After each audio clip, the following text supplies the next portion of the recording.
So, instead, what O'Neill and his students came up with was the idea of manufactured worlds, rotated to create artificial gravity with centrifugal force. These are very large structures, miles on end, and they hold 1 million people or more each. Here's the International Space Station for scale.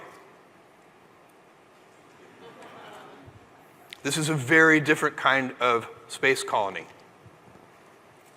Let's take a look at what they might look like inside. High-speed transport, agricultural areas. We added a little drone there.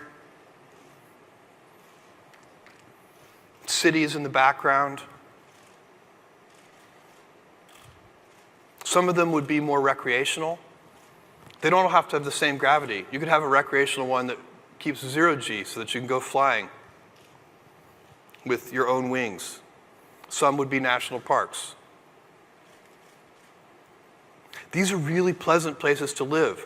Some of these O'Neill colonies might choose to replicate Earth cities. They might pick historical cities and mimic them in some way. There'd be whole new kinds of architecture. These are ideal climates. These are shirt sleeve environments. This is Maui on its best day all year long. No rain, no storms, no earthquakes. What does the architecture even look like when it no longer has its primary purpose of shelter? We'll find out. But these are beautiful. People are going to want to live here. And they can be close to Earth so that you can return, which is important because people are going to want to return to Earth. They're not going to want to leave Earth forever. They'll also be really easy to go between.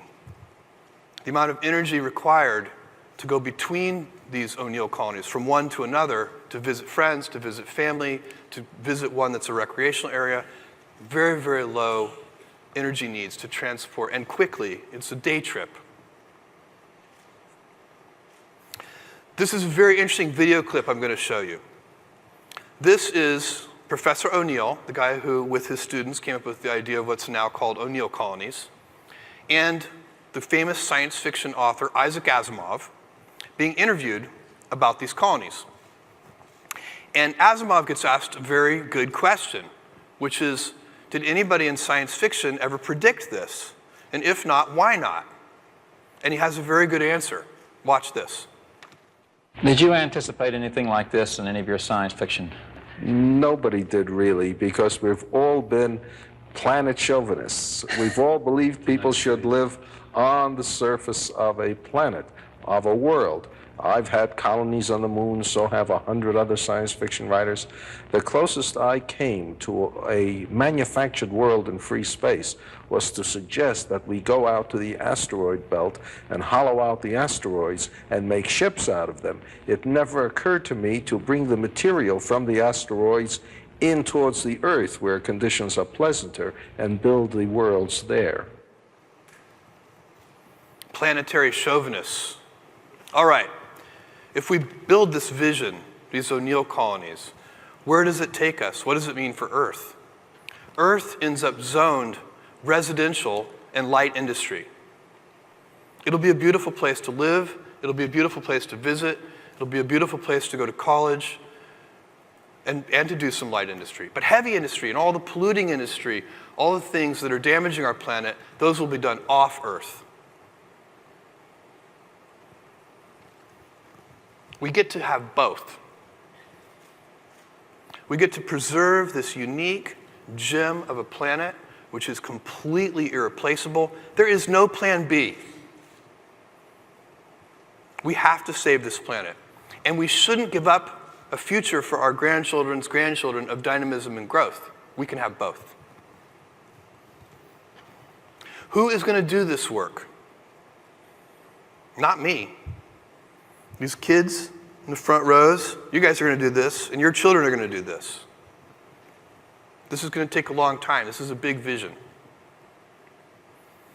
And what you're going to do is you're going to build whole industries.